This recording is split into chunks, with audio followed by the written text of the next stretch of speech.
Good afternoon, and thank you all for joining us for the plenary panel on building cross-sector progress for prenatal to age 3, lessons from communities. I'm Brian Burrows. I'm the Chief Operating Officer and General Counsel at the Institute for Child Success, and I'll be moderating today's session, and I'm really looking forward to this one. These folks are awesome. As a note, we are recording this session, so that recording will be available after the event. And we ask that all of the, in the first plenary, and if you were in the breakout, if you have questions during the Q&A, please come down. We just have the one mic for this session because we're stealing the other one, so that people on the recording people viewing the recording can hear your question also. And again, if you're intending to claim professional development credit for SC endeavors or for the hospital, or I'm sorry, for CMEs. Information about that is at the registration desk as well as in your email. And now I'm excited to introduce our speakers for today. To my right, we have Dr. Mary Jane Eisenhower, Executive Director at First Things First in Porter County. My southern accent keeps coming out. Porter County in Indiana.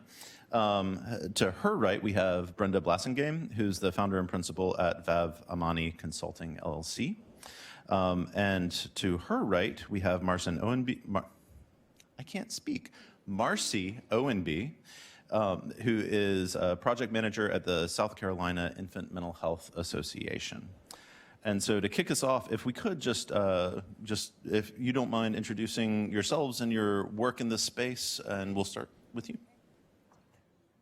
Well, thank you all for the beautiful weather here. I left the icy shores of Lake Michigan yesterday, so this is fantastic. I want to start with a little bit of a story that will, I think, maybe kind of ground where I am and how this came to be in Indiana, of all places.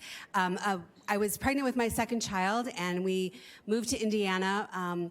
And I'd had such a fantastic experience when I delivered my oldest child, and we had a home visitor and a lactation consultant that came to my home, and just surrounded by all kinds of support. And so we moved to Indiana, and a month later, my second child was born, and I kind of waddled down the street, knocked on my neighbor's door, and I said, "So where's my home visitor? Where do I sign up?" And she said, "What's going on at your house that you need a home visitor?" So then I knew we had a lot of work to do in Indiana. So I have been in the higher education space for some time and really dedicating my career to really advocating for children and families, especially in my newly adopted home of Indiana. And by that I mean I've been there almost 25 years. So it was about, 4 years ago, before the pandemic, the Community Foundation, of which I had no contact, the Community Foundation in Porter County, was given a challenge by the Lilly Endowment. And they said, if you could pick one issue in your community that if you devoted more time, attention, resources toward, that would really transform the community, what would that be? And again, unbeknownst to me, I'm doing my thing at the university, and apparently they had all these conversations, and they started talking about things like the substance use issues that we have in our state and in our community, the obesity, the health challenges, the mental health challenges, the lack of kind of green space, all these things. And every single one of those listening sessions ended with, wow, if we could just start at the beginning. And so that's when they called me and they said, would you come in and help us figure this out? And I thought, oh my gosh, I've been waiting for 20 years for this phone call. So there I was, and really it was the vision of the leadership of the Porter County Community Foundation that said, we didn't get the big fund, the big grant from Lilly Endowment, but by the time they had finished this process, the leadership and the CEO of the foundation said, we've come too far, we know too much, and we really have to do this. So I jumped ship from the university, and I joined the Community Foundation in 2021, and really started down this pathway. So First Things First, Porter County is a collective impact initiative. We do not provide direct services. We're really serving as the backbone convener, and we're focused in on healthy beginnings, supported families, and of course, high quality experiences during the first 1,000 days. So just for some context, Porter County is at the southernmost tip of Lake Michigan. We have about 174,000 residents there. We cover a span of 418 square miles. The number of people per square mile is increasing every single year. When we started this project, we had over 1,600 babies born every year. So we had this clever saying, we're going to wrap our arms around the 5 babies born every day. We just got the notice from the health department last week. We're down to 4 babies every day. So there's something going on there, and I'm not sure if it's the pandemic, but we'll think more about that. When we think about our families and what's going on with them in Indiana, of course, we are known, unfortunately, for our high level of infant mortality. And it's embarrassing to say that Porter County, we're not that bad. But as we tell each other all the time, it's bad in Indiana, and it's not great to be not that bad in Indiana. So in our state, our infant mortality rate is it's over 7.3, I think it is. During pregnancy in Porter County, we still have 7% of women smoking during pregnancy compared to the national average of about 5%. There are about 27% of women who do not receive care during their first trimester, and that's compared to about 22% across the country. Some good news, we have a high level of women who want to breastfeed. We have a high amount of women who leave the hospital breastfeeding, but that drops very quickly once they get home. So we have a lot of work to do, and I'm excited to be a part of this conversation. As I was telling my panelists earlier, no one else in Indiana right now is devoted singularly to focusing on prenatal to 3. We're still talking about making kindergarten mandatory, finding some state funding for pre-kindergarten, boosting our workforce, increasing our quality, all these things. So while everybody else is working on that, we're walking alongside them, of course, but also thinking about how we can take care of first things first. But I find myself often calling outside of our state for information, for support, for ideas, and so that's why I'm so grateful to be here today. Can y'all hear me? You can. Great. Hi, I'm Brenda Blassingame. I'm an independent social sector consultant. Been that for now, not even a year. I'm coming up on a year. But I have been in early childhood for over 2 decades. So the 20-year mark on things is a real thing. How I got here was I have 2 birth children. They're now young adults. And when I had my first kid, I was pretty amazed, as I think all first-time birthing people are. Like, it was an amazing thing that my body was doing. It was an amazing thing that I gave birth to this other human being. And it was amazing to learn all the things I was learning. And at that time, I was working on housing and homeless issues and running a county homeless program. And when I had my baby, I started thinking, I wonder what other kids have. Do other kids have what my kids have? And then I had my second kid, and I really was thinking a lot more about that.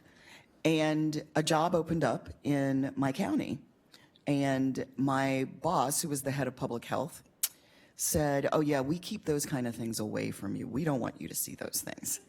And I pulled the job over. I go, oh my goodness, this was written for me. And California had passed Prop 10, which was brought into being by Rob Reiner. And some of you will know who Rob Reiner is. We'll age ourselves. He was Meatball on All in the Family, or Meathead on All in the Family.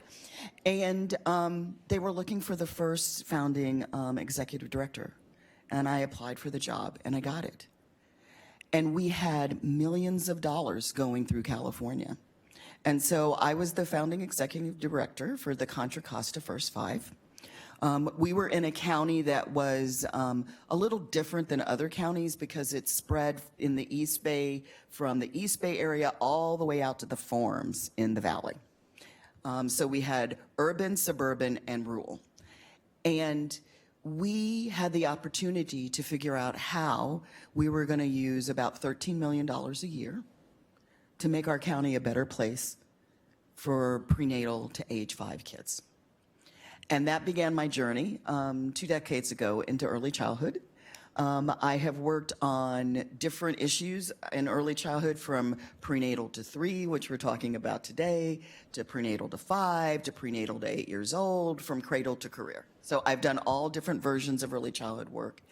And I think what is the most exciting thing for me in thinking about the work that Mary Jane has done in Indiana is coming together in a county and aligning the work in a collaborative and collective way and trying to reach. The first time we met, I said to you, I go, oh my goodness, you can reach 100%. You only have 5 births a day. You can find every one of those parents that gave birth that day and connect with them, right? Because this is where we want to get. We want to get to universal systems that are built to target and focus in on strategies for communities that are furthest away from opportunity and have been the most underinvested and divested in historically. So I'm so happy to be here today, happy to have this conversation with you all, and hope you will have a lot of questions, because we really have left a lot of time and openness for discussion around this, because we're all learning so much. I will close with saying I had the privilege of working with South Carolina, the South Carolina team. South Carolina is a prenatal to 3 Pritzker Children's Initiative state. And I was working with them when I was working at the foundation, which was the last full-time job I had, working across the country on prenatal to 3. And we are in such a different space than we were 5 years ago. There was a survey that was done that asked people, what age do you think of when you think of young children? And in the survey, it turned out that people said 4 years old and up. They were leaving out a whole group of children during, as we all now know, a foundational period of time. And so to be sitting here today and having a conversation about prenatal to 3 and why we need to pay attention and why we need to do the work and why racial equity is important is a phenomenal opportunity. So glad to be here with you. Thank you, Brenda. Hi, everyone. I'm Marcy Owenby, Project Manager with the South Carolina Infant Mental Health Association, and I'm a mom to a 6-year-old little girl. She's almost 7. I have a background in social work and political and community organizing, both of which are actually very connected to infant and early childhood mental health, and my background helps inform and inspire the work I do today. I work as a project manager for our organization, and I manage a few different projects, one of which is the coordination of our statewide prenatal to 3 leadership team. And another project that I manage has been the coordination and development of the first infant and early childhood mental health certificate for professionals working with young children in the state of South Carolina. And I'm honored to be here with this great panel. Thank you all. So before we get into Q&A, I had a couple of opening questions.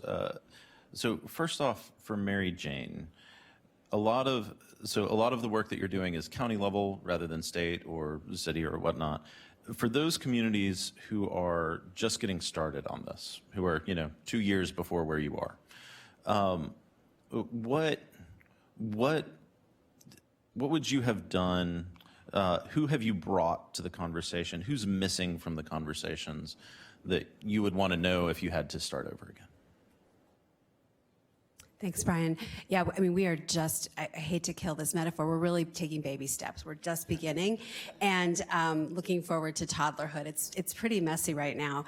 And I think, what was the challenge from the Lilly Endowment was really kind of this impetus to get the conversation started. And so that was helpful to have kind of this big carrot dangling in front of people as an opportunity to learn and to have conversations. So I think the leadership in the philanthropy sector in Porter County has been really at the forefront of this. Statewide prenatal to 3 system, that's just not even part of our vocabulary. And so it's pretty exciting to think about what's possible. So in my work in higher education, I had connections to our state level, to the Department of Education, to FSSA, and also to the health department. So being connected to those always so that we're staying in touch as things emerge at the state level, and then of course always being aware of what's happening around the country. And to that end, it was really Pritzker Children's Initiative, even though we're not one of their projects, connecting with them and saying, tell us who's doing this work really well. And so having lots of conversations with others around the country who are doing this, and learning from them and their missteps and kind of their 3 steps forward and maybe a step backward has been really helpful. At the local level, pulling together an advisory council, because we're under the umbrella of our foundation, having an advisory council of what I call the unlikely suspects. These are some business leaders, these are philanthropists, these are folks who are going to ask the really hard questions and also the clarifying questions, because the few of us that have been starting with this, it's in our head, we kind of know what we're talking about, but we're constantly having to explain and re-explain, and I think that's only helped to strengthen the case for this. We have also through the foundation and being that convening backbone organization has given us a lot of legitimacy in being able to call meetings and convene them. By myself, and even when I was at the university, people don't call me back, who am I? But getting a call from the Community Foundation, we were able to bring in, we have one birthing hospital in our county and another one in an adjacent county, who are now talking to one another and designing processes for tracking and measuring these kinds of things. We brought together childcare providers and healthcare providers. They'd never been in the same room at the same time. Others are our Housing Opportunities Organization, our domestic violence shelter, and this idea, right, back to the story that I shared at the beginning, you know, what's good for my children should really be good for all the children in Porter County. And you're right, I said I could drive around and rock 5 babies a day. So I think we have an opportunity to really be, to see a lot of change and change quickly. But who's not in the conversation, sadly, is our local government. So in Indiana, we're governed by a commission, and our 3 commissioners are really thinking about infrastructure in a very different way than we would define infrastructure, with the first 1,000 days as being foundational. So looking for ways and ideas to engage our legislators, our commissioners, our council people. I have to say right up front, our county is not at all diverse. About 91% in the county are white, about 4% black, and a growing Hispanic population, which we think will continue to grow over time, and that includes the diversity of language and things like that. So developing rapport and trust with those different neighborhoods across the county, I think, is one area where we could really grow as well. Thank you. Thank you. I'm actually going to pass this on to Marcy. You've similarly been shepherding a coalition for 4 or 5? 3 years for 3 me. years, okay. In partnership with Carrie, who's been doing it another year before that. Yeah. What would you, if you had to start over, what would you do again? What would you change? Yeah, so I think if we started over, we would want to more directly and loudly address equity and power from the beginning, and also bring on community and family voice from the beginning. Family voice leaders now serve on our PN3 leadership team, along with leaders from government agencies and nonprofit organizations throughout the state. And when we welcomed the family voice leaders on, it really changed the dynamic and our conversations in the most positive way. So my best advice is to have family leaders present and leading from the very beginning, and to learn as much as you can about the best practices for this, everything from compensation for their time to being truly open to their leadership and advice without having a preconceived idea of what you want them to contribute. We're also still learning what it means to bring family and community voice into the fold in an authentic way. So when we gather input from a community, is there a way to go deeper than a focus group or a survey? And trust and relationships take time to establish, and so we know that has to be at the root of this kind of community work. We also would have engaged leadership from the governor's office from the start, and some of our work early on leveraged grassroots organizations, and we would, you know, if we had it to do over, we would more deliberately bring in grassroots and legislative powers. And many of the systems changes that we want to see are within the programs and operations of our biggest child and family serving agencies, and moving those agencies to focus intently on the prenatal to 3 period is a tough ask when they have a lot of older kids with challenges that are urgent. And so, we just want to get the message across that the needs of infants are no less real and they're not smaller. It's just that the cues that they're sending might be smaller. Sometimes they're smaller. Brenda, speaking to the equity work in particular, you've been working with communities across the country specifically on that. How do you recommend that communities ground efforts that are all about children and racial equity and a justice framework? And before you answer, I will say we have after this question, please feel free to come down to the microphone. I have a long list of other questions, but I will try to look up and see if anybody's starting to move. But do feel free. We want this to be as conversational as you all want it to be. So, Brenda. Yeah, thanks. So you're going to hear some repeats here of some of the things you've already heard from my other 2 colleagues up here. But I want to start with, and I snuck this in at the beginning, I want to start with talking about using a targeted universalism as your approach to doing your work. And so I just want to ask, just by a show of hands, raise your hand if you know what targeted universalism is.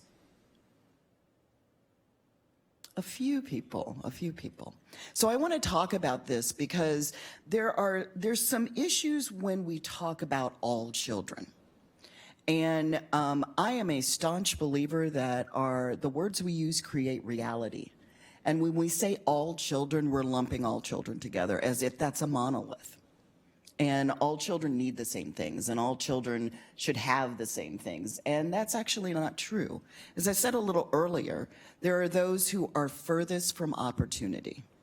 And there are those who are in communities that have been disinvested and underinvested from and marginalized as a result of the intersection of racism and poverty.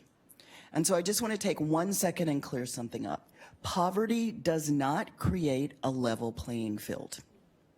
The research has been showing us for years that if we line up children in poverty and look at their ethnicity and look at how they fare and what their outcomes are, that even in poverty, that white peers will do better than African American and Black kids, do better than Indigenous and Native American kids, and oftentimes do better than Latino children. So we have to be thinking, what do we mean when we say all children? A simple change for that is to talk about every child, or each and every child in your community instead of all children. That's one way to begin to open up the door to have a conversation about racial equity and justice and what it means in creating a system that's equitable for all children. So targeted universalism is taking that universal approach, which is about all children, but then really looking at what's needed for those furthest from opportunity.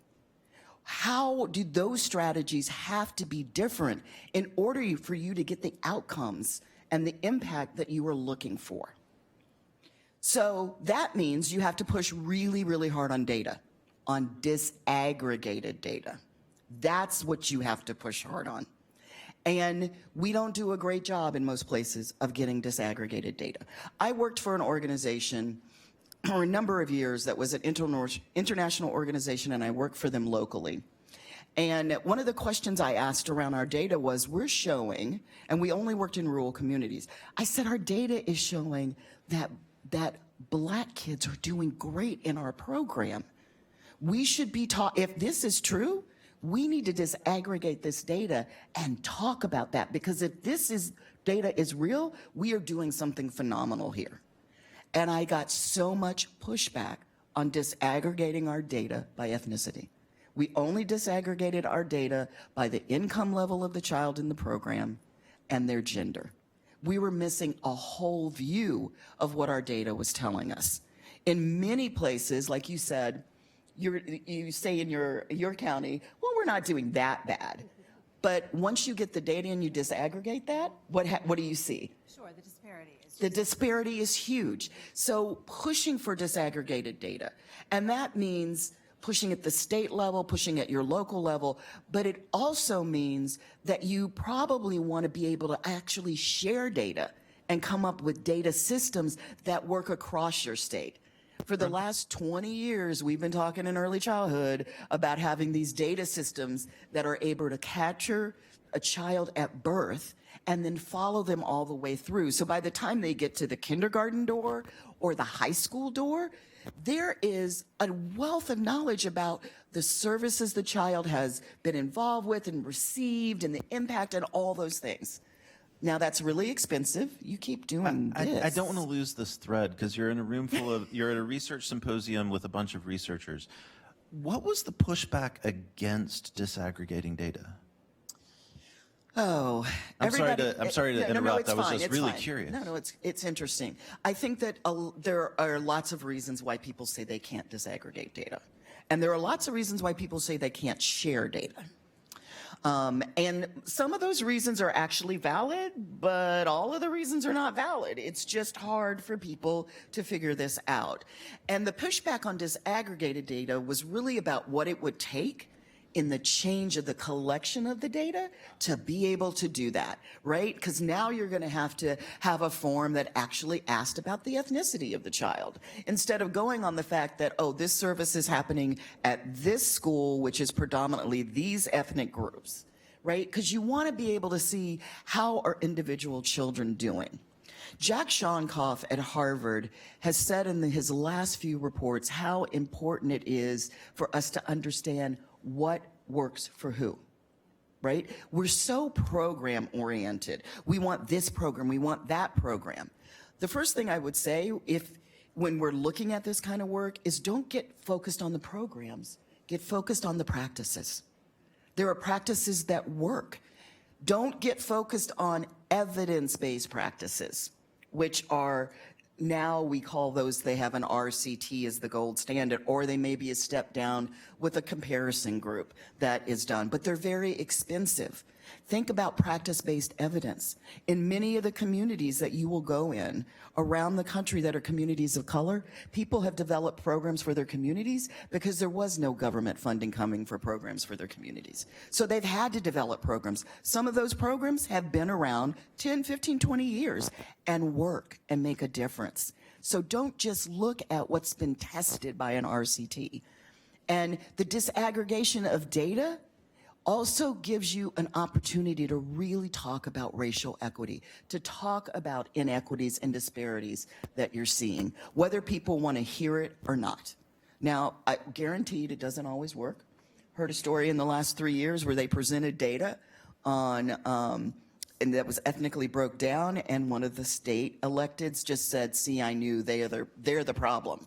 So you're not always gonna, it's not gonna always work, but it makes a difference to have that disaggregated data. The next thing I want to talk about is lived experience in family and parent leadership, which Marcy already brought up, that you want that to be at your table and making decisions. Don't bring parents and family leaders to your table to just share their story about what happened to them when they went to this place to get this service. That is such, there's a part of that I completely understand that we need to do for policymakers to make the faces real for them. Of when you're doing this line item budget cut, this is who you're really affecting. That's important. But you know, every time you repeat a story that's about trauma in your life, you're re-traumatized at some level. And so we should be really respectful of how we ask people to share their experiences and not have them just come to say what happened, but to be part of developing the strategies. Those closest to the problem have the most understanding of the problem and of the impact, and are the best resources for saying, this is what happens in this system because of this or because of that. So having them at the table from the beginning and doing what Marcy brought up about talking about power, Sharing power, shifting power, ceding power were necessary. We don't like to talk about power, and those who have power like it, and they want to keep it. When we start to talk about power, we have to talk about how are we using it for good, and how do we need to change how we're using it. The last thing that I want to say is, how many people in here remember when we were at the very beginning of the movement for parents with children with special needs, that one of the things that got said a lot in early childhood was, if you make your classroom or you make your program work for children with special needs, you'll make it work for all children, right? That was our big mantra that, you know, we would always say, and the cutout in the curb that we put on the streets, which was done for people with disabilities, mobility disabilities. What has happened? How many people have to use that cutout? People use the cutout for the stroller. People use the cutout if they are walking with a cane, right? It changed things not only for people with disabilities, but changed things for everybody. So I am unapologetically now saying to people, why not adopt the Black Child Agenda? How many people in here know what the Black Child Agenda is? Let me see hands. Ooh. If you Google it, if you got your phone out right now, if you Google it, you'll find it. The Black Child Agenda contains things such as maintain the child tax credits and income supports, address racial disparities in wages and career advancement opportunities, expand the Family and Medical Leave Act, expand health insurance, address harsh and unfair discipline practices, those kinds of things. Well, I'm here to say, if you build a system for Black and brown children and make it work, it will work for every single child and every single family. You're here. I want to just pause there. I'm looking to see if anybody's coming down the, yes.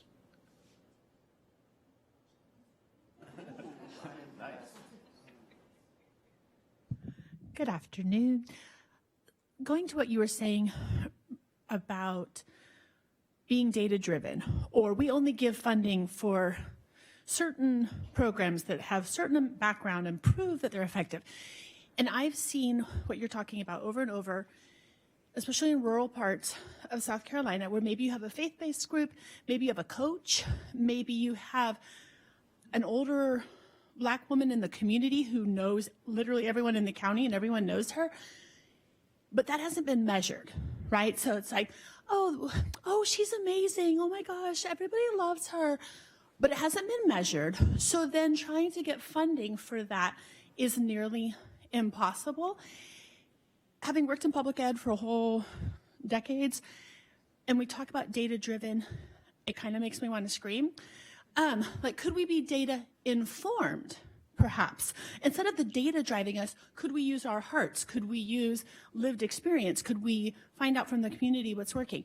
So what is your advice for pushing back on that requirement that everything be data driven and outcome blah, blah, blah, all that stuff? I actually think I use data-driven and data-informed interchangeably. And yeah, I do. I use it interchangeably. But I think the reason that I feel like we can't move away from being data-driven is that I've seen repeated examples over the years, especially when you talk about literacy. Very often when a state puts in their literacy scores that have come from tests, their literacy scores may look really high. And then when you go the next step down and you look at it broken out by ethnicity, the whole entire picture changes. And I really wish we lived in a world where people did the right thing, because it's the right thing to do. I wish we lived in a world where people respected those who were different than them. But at this moment in time, more so than 15 years ago, we live in a world that's not like that. So the importance of pulling out ethnic data remains, and letting that data inform and guide the decisions that are made. Because as the story I shared, data was presented and one elected official said, oh, well, and I think everybody heard this story on maternal mortality. I don't remember which state it was, thank God. I don't remember that. But they presented their data, and one of their electeds said, well, if you just take out all the black women, we're fine. And that happened in the last 2 years. So the truth is that we need that data, and we need to keep driving with the data, but people also need support. And very often your funding will come for the program service, but you won't get funding for the infrastructure development around the data. And that happens in the general population, but if you think about the underinvestment and not investment, not just under, but not investment in organizations of color across this country, it's even more dire there. And the second thing I want to say is in terms of measurement, I think that we can be creative about measurement.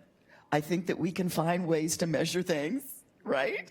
That we may think we can't measure, and it just takes time, and it takes willing to be in a place where you're vulnerable and you're taking a risk to do that, to figure out, well, what's going to really tell us that it makes this is making a difference. How are we going to know that what we just invested $2.5 million in is making a difference? But that's also connected with the time for the difference to be made. I was reading something I'm working on with a client on another project, and one of the things that has come up is that this repeated wanting to fund for 3 years or 2 years and see amazing data is a problem that we have across our country. When the kind of change that we're looking for isn't going to happen in 1 year or 2 years or 3 years. It's going to happen in 5 years or 7 years or 10 years or 15 or a generation. And we have to start, one of my favorite quotes by Angela Mailu, I can't talk either. Yeah, thank you. Maya Angelou, oh, that was really sad, and I've met her and talked to her and everything, is when she says, do the best that you can until you know better. And when you know better, do better. We know better. We're just not doing better in so many different aspects of our work in early childhood and in prenatal to 3. Okay, so with the full disclosure that I helped put this panel together, but also I was really struck that in your intros, all three of you as panelists shared your own experiences of motherhood, with deep respect for my colleague, Brian. You know, we also look around the room, and the gender demographics of the field and of the people here who are here are very clear. And so I'm just thinking to myself, I really appreciated hearing about the different partners who are at the table. What are some of the things that have worked to get partners on board who didn't know that they needed to be at the table, or who have never thought about prenatal to 5, or think it's just babies or it's just moms? Like, you know, so much of this in early childhood, it always gets sort of packaged up as a women's issue or a mother's issue. And then especially as they get younger, it seems more and more, right? They're not in the schools yet. We're not in the system. How do you bring people to the table who don't understand that this is urgent and bring them along with you for that growth? I have a fairly simple answer that's not always that simple, but I've found that sometimes simply reaching out to folks who haven't really been reached out to before and just asking to have a conversation and sort of describing the work that we've been doing and making those connections, you know, I've been surprised by how many people have said, yes, I want to be involved in this. So one of the things that we have in Northwest Indiana, beyond Porter County, is our early learning fellowship. And that started when I was at the university and working with pre-service educators and going out into schools and childcare centers and early learning environments, and really recognizing how little opportunity and sometimes capacity and access the boots on the ground, the frontline responders have to people who can make a difference and make a change. So we developed this early learning fellowship, and we brought together, again, these unlikely suspects, and really modeled it after Jeff Nagel's work at Tulane, where we brought together was a small cohort, and it was by design, small and intimate. You couldn't hide and you couldn't skip because your friends would call you. And we're heading into our 5th cohort. And the first year, it was, a little bit of arm twisting and a little bit of, peer pressure. And now I'm having folks call me and say, how do I get signed up for this? And I think developing that champion and hearing your friends in your circle of influence talk about this issue has really helped to advance the conversation in our little corner of Indiana. I'll add one thing. I think that if we start to unsilo things, this makes it easier. Parents and families don't live siloed life the way that our funding comes down and like, oh, there's this, oh, there's that, oh, there's this.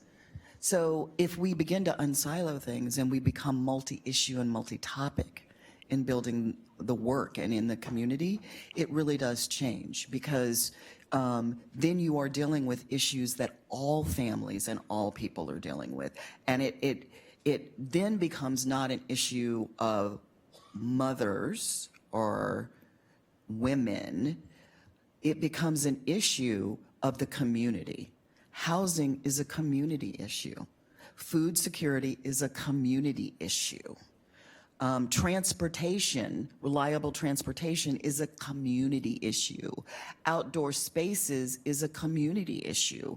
Environmental toxins are community issues. But how we tend to approach our work is to really divide these things up and not look holistically and work for multi-sector and multi-issue approaches. The other thing I will say is that don't just bring all the yes people to your table.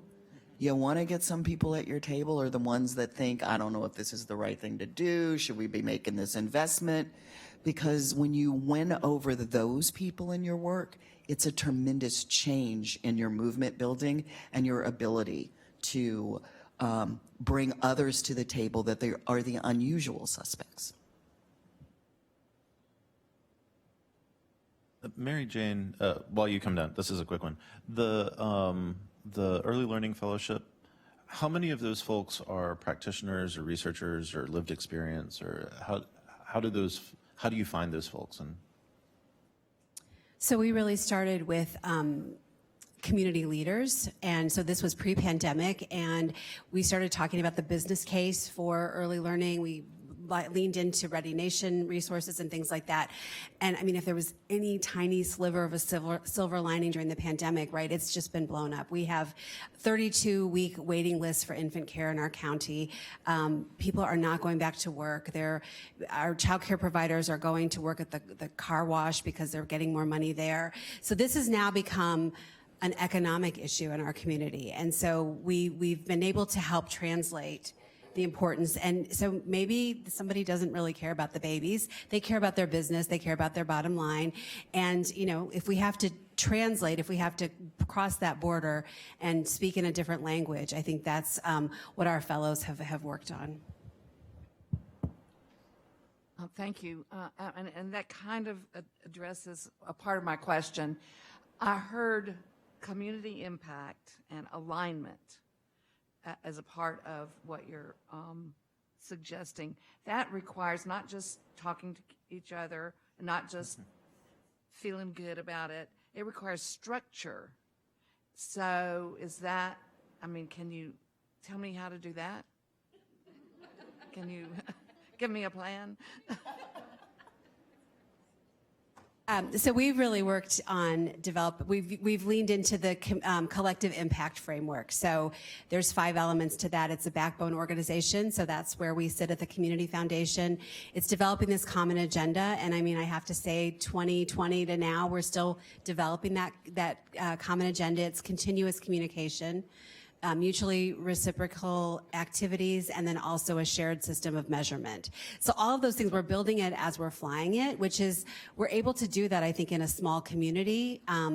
And this is an unusual spot. I don't know how it works in other places, but in Indiana, our community foundations, this is not the work that they do. They work on endowments and scholarships. So, every single day, the CEO and president of our foundation is saying, I'm scared. I don't know how we're going to do this. And he's taking a risk every day. But having that framework has also been really helpful to talk about. And it also kind of gives people a space where they can step into, like, oh, I can work on the shared measurement system with you. Or, hey, let's talk about all the different activities that are happening across the county and map those. Let's take a look at what assets we have. So it just gives us all something to hook our nails into as we're thinking about working together. And I think to this point, it's just about relationship building as well. It's really about trusting and understanding what each other does, and stepping away from, we've all agreed to take off our program hats as we walk into the room. So, early on, I'll give one quick example. There was an organization that came in that does safe sleep. They do safe sleep over and over and over and over, and unfortunately, it's continued to be needed. And I got a call a week later from a different organization that said, hey, we heard they're doing safe sleep. Can you give us their contact information? Because we want to do safe sleep as well. And so having this conversation about that, we're not here to share practices to replicate or duplicate. They've got it. They're doing it really well. If you have funds to spend, let's talk about some other ways that you could do that would be very impactful, that might fill a gap or a need in our community. Does that help you? When you were rattling off those ingredients, it sounded like it was an articulated framework under a particular model of collective impact. Is it Strive? Is it another? Well, yeah, Strive is one of the organizations that has done this. This came out of the Stanford Social Innovation Review. And don't let collective impact scare you off. It's got a lot of components to it, and there are ways to do collective impact light.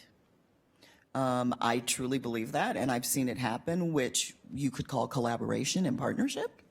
And I don't think that there's any way to address the level and the scale of the problems that we have in communities across our country without doing this collaboratively. And I think that the importance of doing that is when you collaborate, the issues are always time, trust, and turf. And so I love that you said you don't come in with programs. You're not talking about the programs. You're talking about the whole system and what the whole system needs. You can get to programs later. I know we all love our programs, but that gets in the way. And then having that shared vision for where you're going and your shared values. And this work takes time. And I'm going to repeat something that I've heard repeated in rooms over and over again, but it's really true. Time is the enemy of equity. If you move too fast, you will leave someone out. You have to pay attention and have intention about the work that you're doing. And real quick, that was time, trust, and turf. Thank you. I just missed the word. Mary. As soon as you put, sorry, Mary, as soon as you put money on the table, everybody loses their mind. They just do. And it's called co-opetition. A friend of mine did this, where we cooperate until there's money, and now we're in competition because we each want the money. And I have yet to be any place where people were running out of families or children to serve and support. Hello, thank you all. So I have two questions. I think the first one will be faster or easier, maybe. Okay, is this better? All right, great, thanks. So yes, two questions. So the first one is around smart practices for honoring lived experiences expertise. It's something that, gets talked about often. I know it's something that we try to really center around at Institute for Child Success. So when we're thinking of things like board representation, consultants, inclusion of voices, and actually just passing the mic, because we're always talking about amplifying, we can just give the mic to the community members on the floor. What are some smart practices around honoring lived experience as expertise without tokenizing, without re-traumatizing?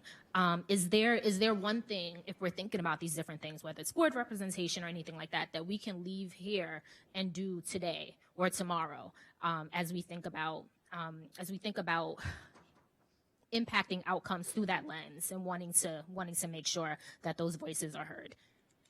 And my second question is just so I can't help but think about the fact that certain words are just going to be triggers within certain environments, right? Whether or not they should be. Equity is one of them. Restorative justice is a phrase that triggers. Justice, period, is another one. And even Black. You can't say in some environments, let's do this, let's implement this policy because it will help Black children. But you might be able to say this will help poor children or families who are living in poverty. So just thinking about that, what would you say, and this is specific to something that you said, Brenda, what would you say to a person that says it's either wrong and exclusionary or simply not politically feasible to censor race-based measures? Therefore, let's focus on social economics and hope that that closes gaps and rectifies disparities.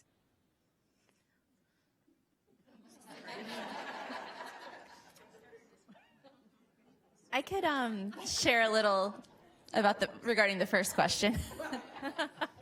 I spent about a year talking to folks across the country that I was connected to in different ways who had been doing family voice and community leadership work for a long time.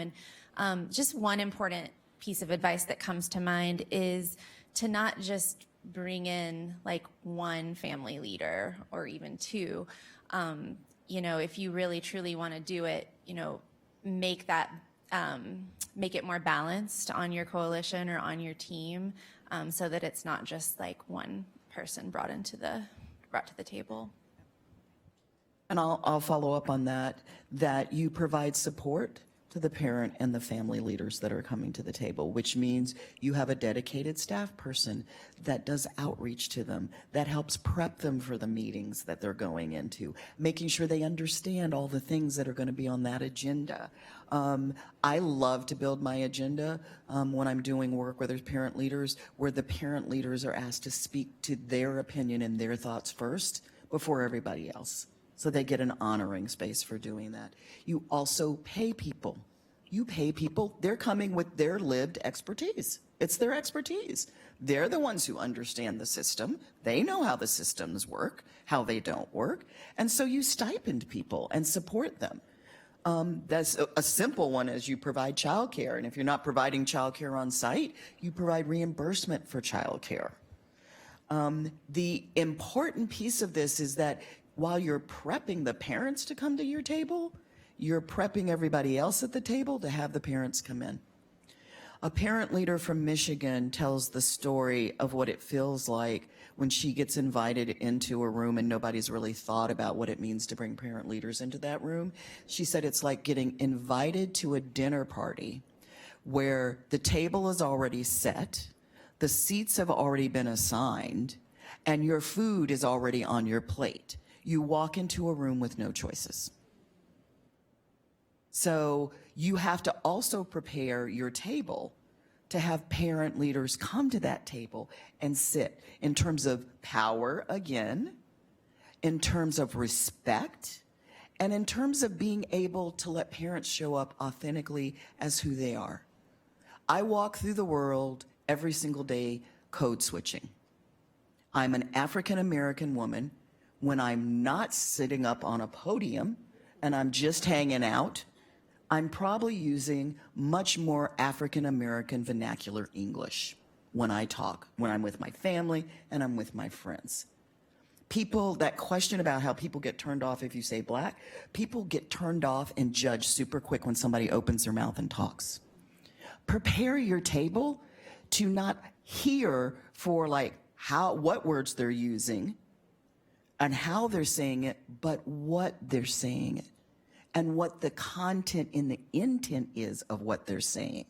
And to listen not just with their ears, but to listen with their heart. There we go. Doing the right thing, listen with your heart. Okay, now I don't even know how I'm going to do it. So I think I want to talk about the work that I'm working on through ICS. I have a contract with ICS. I'm working nationally with 10 states, thank you, with 10 states on the development of BIPOC Alana coalitions. And Alana, BIPOC stands for Black, Indigenous, and People of Color. Alana is, oh, this always happens to me. Alana is Asian, African, Latinx, Arab, and Native American. Did I get them all? Thank you, Deborah. Thank you so much. So what was decided was that people of color needed a voice, communities of color needed a voice, that we need to increase the representation, the power, and the agency of communities of color, organizations, and leaders to speak for themselves. And this was done because people were being told not to say certain words and not to bring up certain subjects. And I was working at Pritzker at the time, and we had this whole conversation, and I said, you know what, this doesn't work. You cannot bring people of color into the coalition and then say, well, we want you to speak at this thing, but we don't want you to use the word racism. We don't want you to say equity. I said, that is re-traumatization. That's re-traumatizing. And this might not sit well with some people in the room. And I said, let's face it, if you go down on a knee in respect and you lose your job without ever saying a word, what's going to happen to those people who are trying to speak up?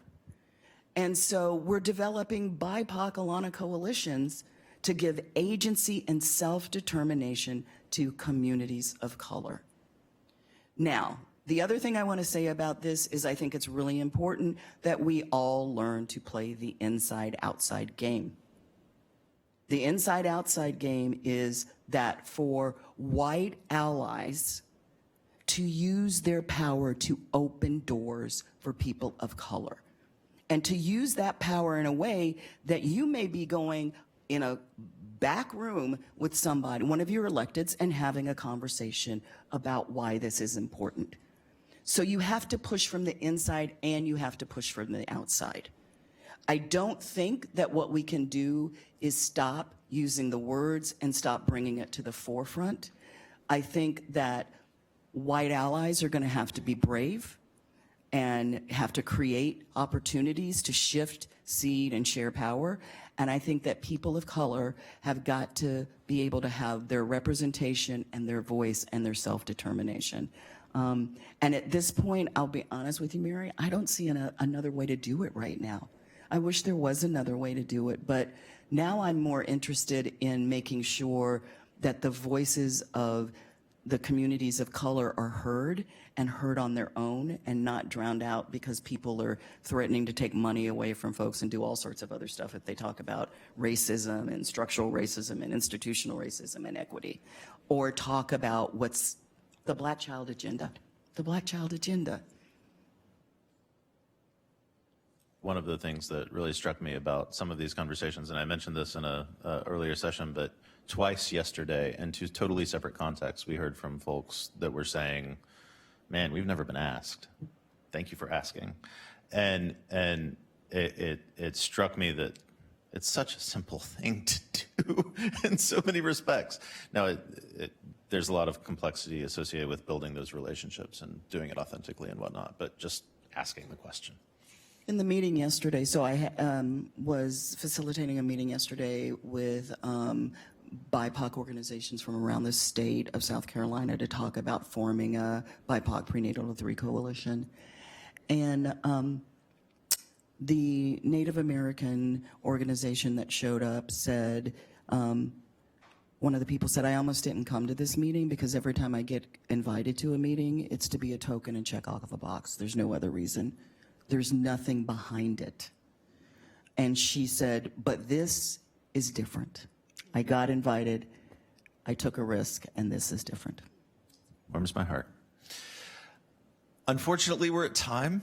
So thank you all. Thank you to the panelists for coming. Thank you to the attendees for joining us. And sorry, I feel the clap. Let me get one note in real quick. We're starting again at 2:45, and so you have about 15.